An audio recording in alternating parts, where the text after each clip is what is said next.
Bagi kami di PAN, milenial ini sangat penting. Dan tentunya ini harus menjadi catatan bahwa kita partai yang lahir dari semangat reformasi, yang tentunya penting sekali kita mengajak para milenial PAN atau yang tergabung di milenial PAN dan atau milenial yang belum tergabung di milenial PAN untuk saling belajar dan memahami pentingnya pondasi dan keilmuan terhadap politik.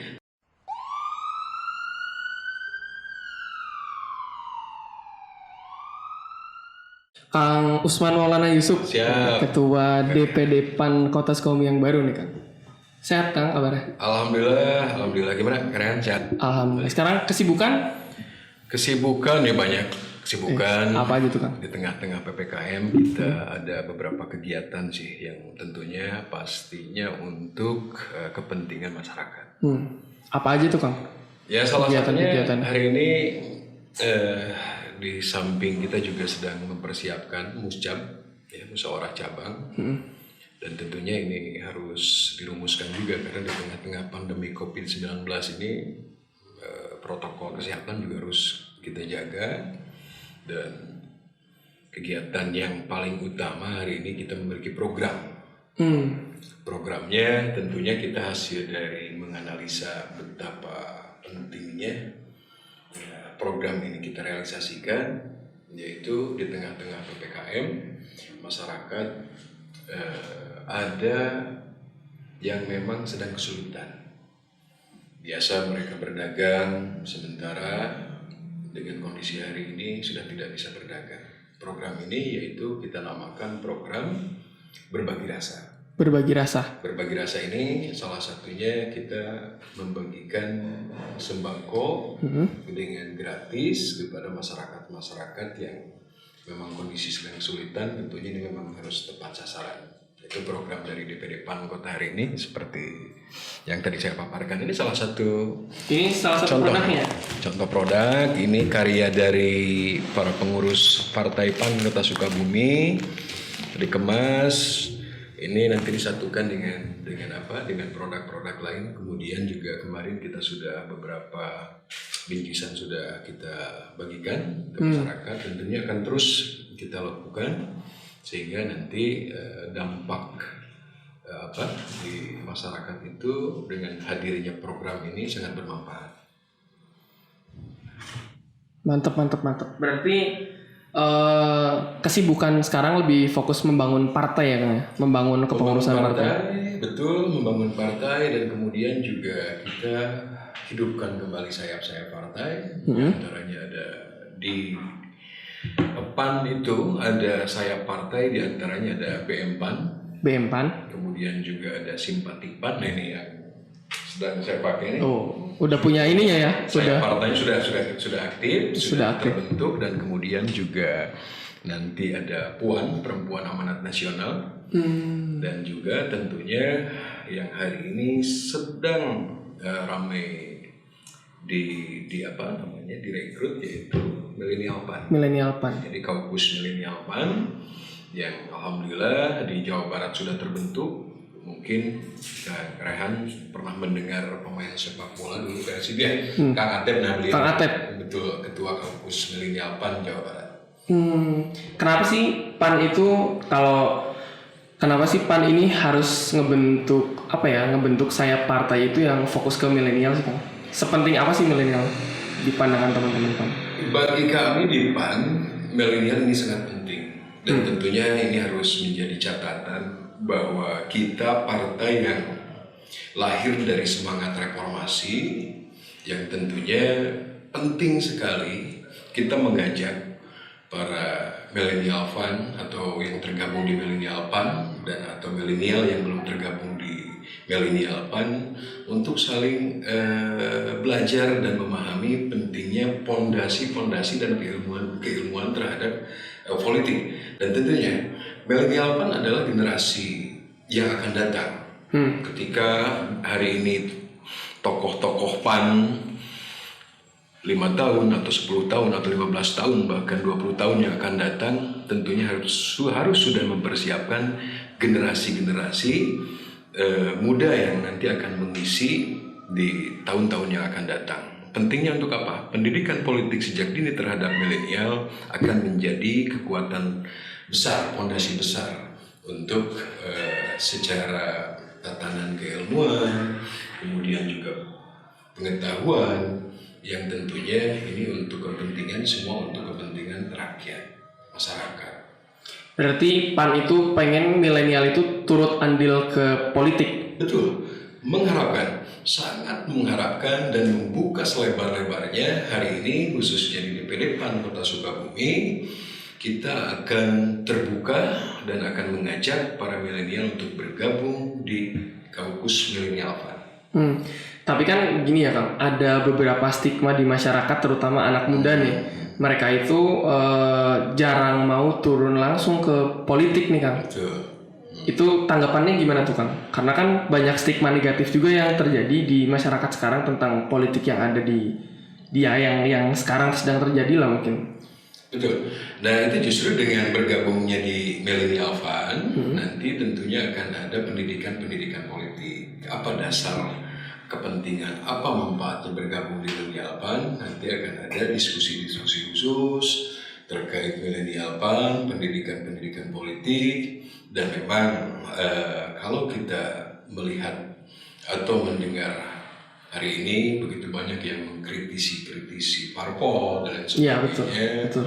Dan yang harus diingat oleh Millennial Fund, ketika nanti mereka 5 tahun atau 10 tahun yang akan datang, yang insya Allah mungkin mereka juga nanti bisa menjadi salah satu pejabat partai atau pejabat politik dan lain sebagainya. Tentunya baru akan menyadari pentingnya jauh-jauh hari bergabung di partai politik. Dan tentunya contoh di Millennial Fund ini kita akan merumuskan bagaimana para aktivis alumni aktivis misalkan di kemahasiswaan di universitas itu dan sebagainya yang tentunya harus ada rumah atau wadah yang memang menyiapkan untuk berkarir secara politik. Dan yang harus diingat, para tokoh yang hari ini duduk di Senayan, kemudian juga yang dulu terlibat di pasca reformasi itu dan sebagainya, beliau juga sama dulu mengalami dulu sebagai milenial, kan, masa-masa muda yang memang betul-betul dimanfaatkan untuk kepentingan masyarakat, kepentingan rakyat, bangsa dan negara. Dan tentunya insya Allah nanti ketika bergabung di Kaukus Milenial PAN itu ada beberapa segmen yang atau program yang akan direalisasikan bergerak untuk kepentingan masyarakat. Berarti memang lebih ingin fokus milenial itu terjun langsung, dan salah satu terjun langsung ke masyarakat itu bisa lewat Millennial PAN ini kan? Bisa. Harapannya gitu. Millennial PAN itu nanti bisa setelah terbentuk Millennial PAN, karena itu nanti akan banyak kegiatan-kegiatan yang akan diisi oleh Millennial PAN. Contoh kegiatan olahraga, dan kegiatan olahraga ini tentunya bagaimana kita menjaring atau merekrut para milenial yang hobinya nih olahraga. Khususnya misalkan futsal, kemudian juga sepak bola. Dan kebetulan ketua Kaukus Milenial PAN-nya pun salah satu atlet. Kang Atep tadi. Dan kemudian di milenial juga ada segmen misalkan yang senang pemusik, para milenial yang di segmen itu tadi yang senang entertain gitu. menyukai musik dan sebagainya. Tentunya di PAN juga ada yang sudah aktor yang sudah ngetop, yaitu Bang Pasya Ungu. Pasya Ungu tuh PAN ya ternyata ya? Di PAN. Dan kemudian juga hari ini semangat baru untuk para milenial Kota Sukabumi, ya. Ketika bergabung di Millennial PAN Kota Sukabumi, Ketua DPW PAN hari ini yang berasal dari Kota Sukabumi itu adalah salah satu artis tokoh nasional, yaitu Tedesi Ratnasari. Gitu. Jadi ada beberapa segmen nanti yang memang senang di dunia keartisan dan sebagainya, di PAN lah tokoh-tokoh itu berada. Harusnya berarti kalau kayak gitu banyak dong Kang yang mau gabung ke Millennial PAN, apalagi misalkan Millennial PAN ini punya tokoh sentral di Jabar nih misalkan. Kang Atep itu kan sentral banget ya. Betul. Sebagai pemain Persib, siapa orang Jawa Barat yang kenal Kang Atep gitu kan. Berarti harusnya banyak nih dong Kang yang mau gabung dengan banyaknya apa ya, milenial PAN itu kan banyak ngambil kesukaannya anak muda ya, betul. Entertainnya, olahraganya, ngobrolkan pendidikan, harusnya banyak nih yang mau gabung. Banyak. Dan alhamdulillah setelah kita broadcast di media sosial, kemudian kita bentuk hari ini Milenial PAN, alhamdulillah. Jadi sudah banyak dari beberapa lapisan milenial, ya, dari anak muda yang menyatakan diri siap bergabung di Kaukus Milenial PAN. Jadi ada peluang kita sambil menunggu ke progres nanti di 2024, kita kuatkan milenial, kita siapkan anak-anak muda untuk mengisi, syukur-syukur nanti anak muda yang berpotensi siap mencalonkan dari Partai PAN.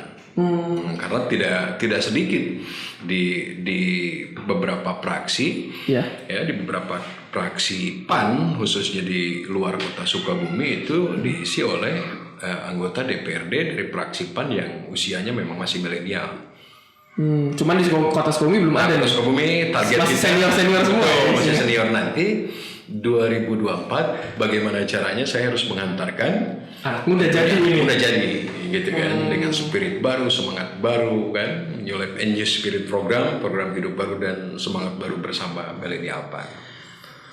Ini menarik sih menurut Rehan.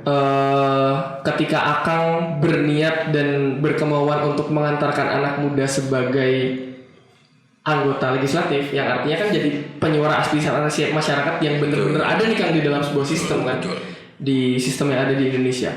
Harapan Akang kepada milenial PAN ataupun anggota legislatif yang nantinya anak milenial yang nantinya menyalonkan dan jadi seorang legislator dari PAN itu, harapan Akang gimana sih Kang? Yang tentunya kan ada kelebihan dari milenial ini. Ketika milenial ini bisa masuk ke parlemen, tentunya pola pikirnya energik dan kemudian juga ada hal-hal yang tentunya paling utama.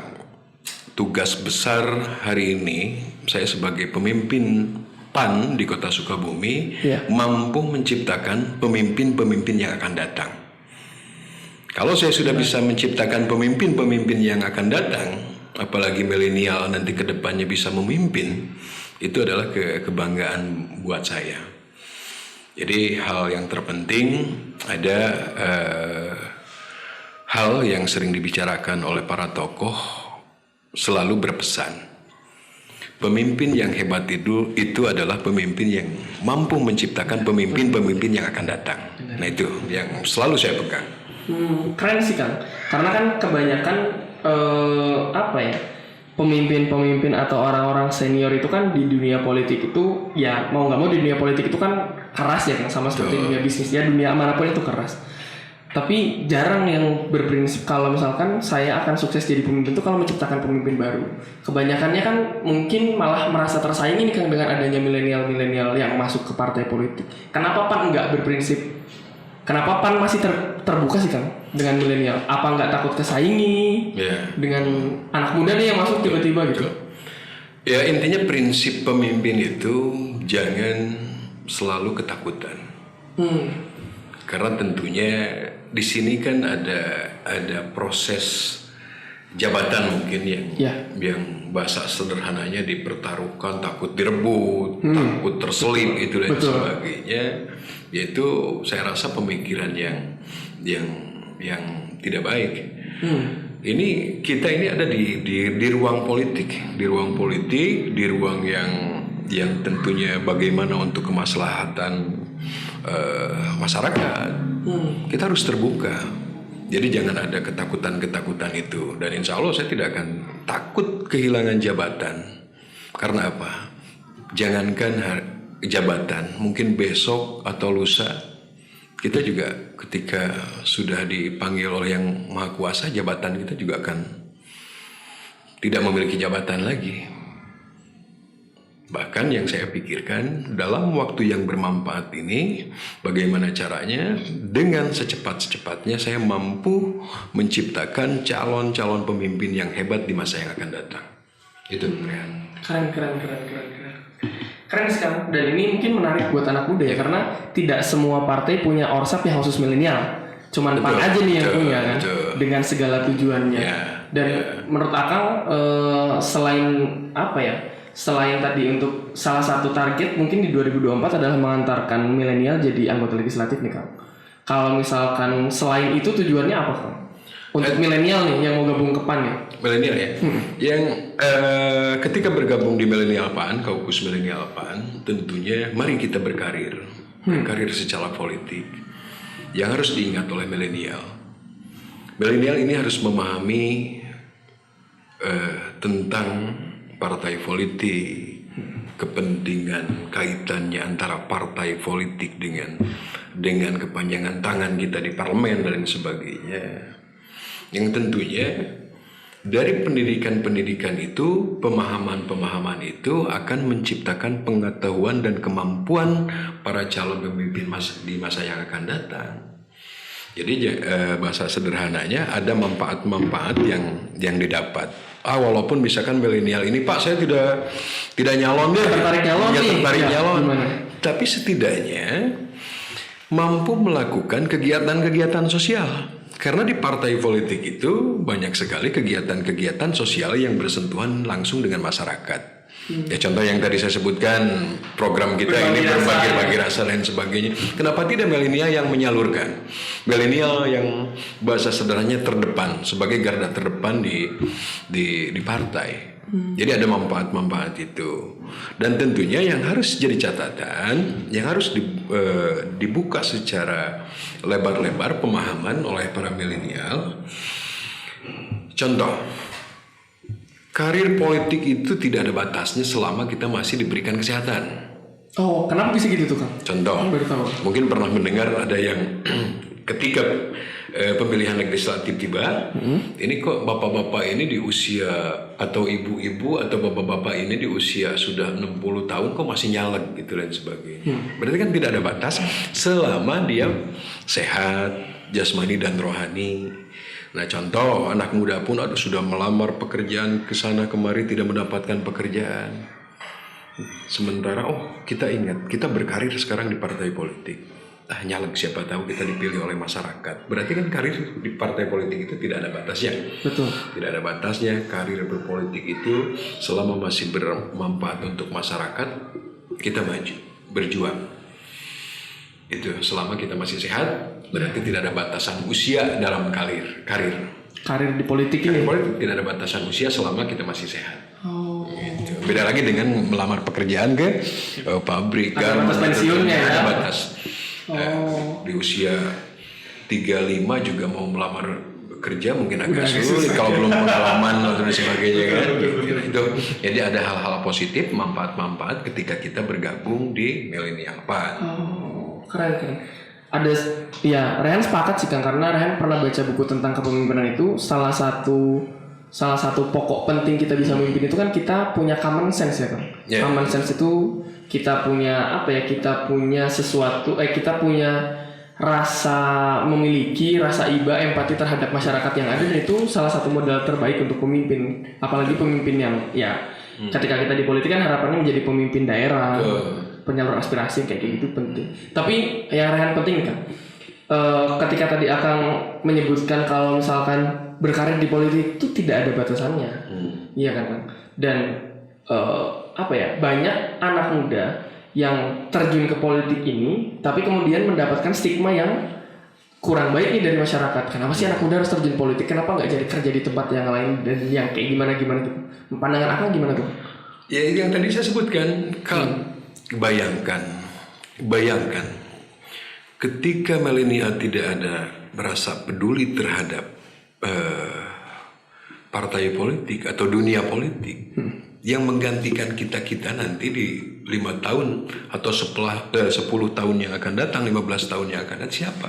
Berarti kan milenial yang hari ini masih muda-muda itu nanti akan menggantikan regenerasi para tokoh-tokoh atau bisa tokoh masyarakat, tokoh politik dan sebagainya, mereka lah yang nanti akan menggantikan. Tapi memang itu butuh waktu, butuh proses, kita negosiasi, mengajak, merangkul, butuh pemahaman, memberikan pemahaman terhadap apa sih pentingnya kita masuk di dunia politik di partai. Yang tadi saya sebutkan, saya paparkan, banyak sekali sebetulnya manfaat-manfaat yang didapat ketika bergabung di partai. Keren. Berarti emang terbuka banget ya, Kang. Dan mungkin ini pertanyaan pertanyaan Raihan yang Raihan sampaikan. Tidak semua milenial PAN itu kan tidak semua anak milenial hal ini itu kan berasal dari keluarga yang menengah ke atas misalkan. Ada juga beberapa yang mungkin menengah ke bawah. Apakah PAN tetap akan terbuka tanpa memandang basic berasal dari keluarga mana dan lain sebagainya? Betul. Gimana tuh?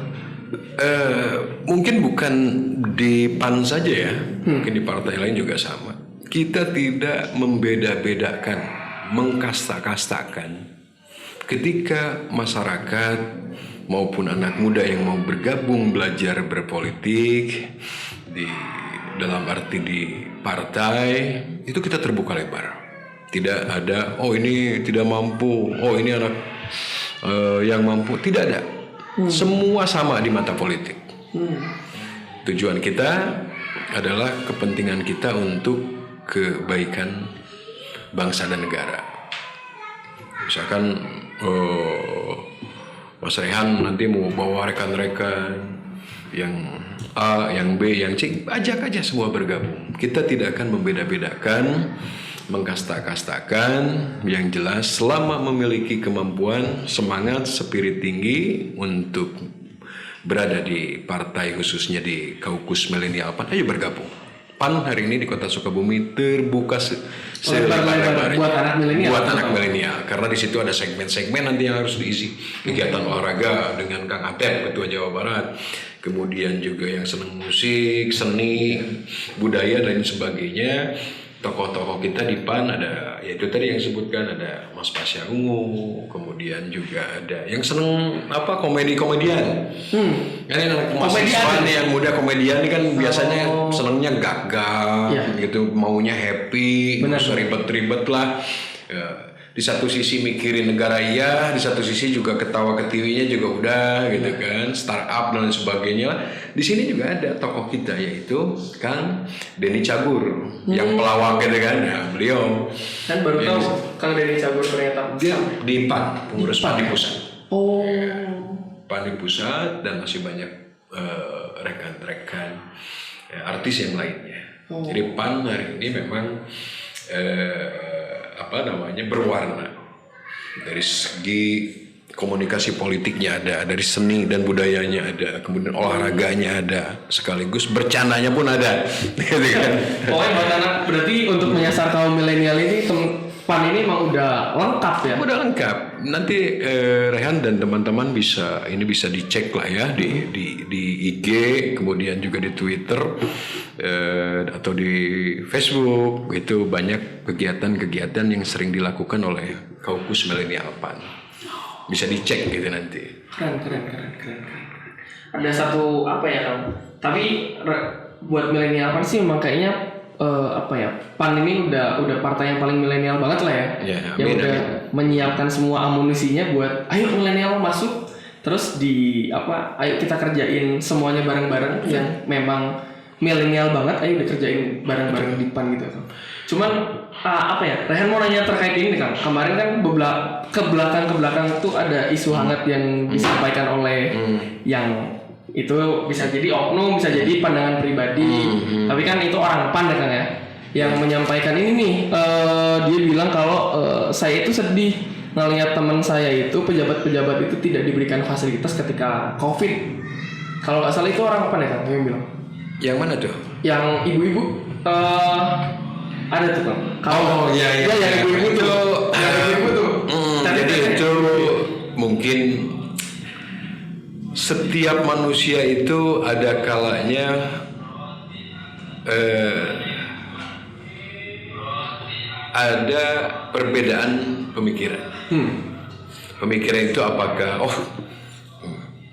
saya lupa ngomong begitu kan. Tapi itu sebetulnya itu sudah diklarifikasi oleh pusat, bahkan oleh wakil ketua umum bahwa itu bukan mengatasnamakan partai.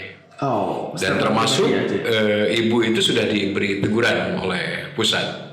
Gitu. Jadi terkadang kan statement pribadi juga dibawa-bawanya ke partai atau apa lain sebagainya. Padahal itu statement pribadi ya. Atau ada kealpaan ketika kita berbicara, maklum di ranah politik kan begitu sensitif. Banyak yang bisa digoreng ya. Betul, dan tentunya PAN sudah menegur kemarin, bahkan kita ada di grup Media Center PAN, sehingga kita juga awalnya kaget kok ada statement begini. Tiba-tiba ramainya statement itu, alhamdulillah di pusat ya DPP begitu agresif, begitu cepat mengklarifikasi itu, dan bahkan sudah menegur ibu tersebut. Ya. Berarti udah clear ya? Udah clear. Itu bukan mengatasnamakan partai PAN statement itu. Tapi pribadi kemudian digiring oleh dia itulah digiring publik digiring kalau ini tuh statement salah satu ya, salah satu kader PAN gitu ya. Ya, tapi ya memang hari ini memang kita harus banyak-banyak bermawas diri, harus banyak-banyak bersabar. Ini di tengah-tengah ujian pandemi COVID-19 ini kan tentunya serba peka, serba sensitif. Ketika kita salah ngomong aja, jadi patah, jadi rame kan. Jadi kita harus sama-sama memaklumi. Itulah di tengah-tengah musibah besar ini rakyat kita ini kita harus benar-benar menguatkan pondasi diri yang sekuat-kuatnya. Yang tentunya jaga kesehatan, jaga prokes dan sebagainya. Apalagi di Sukabumi juga kita kan sedang ketat nih ya. Iya, ketat banget ya. Akhir ini. Itu Karen. Siap.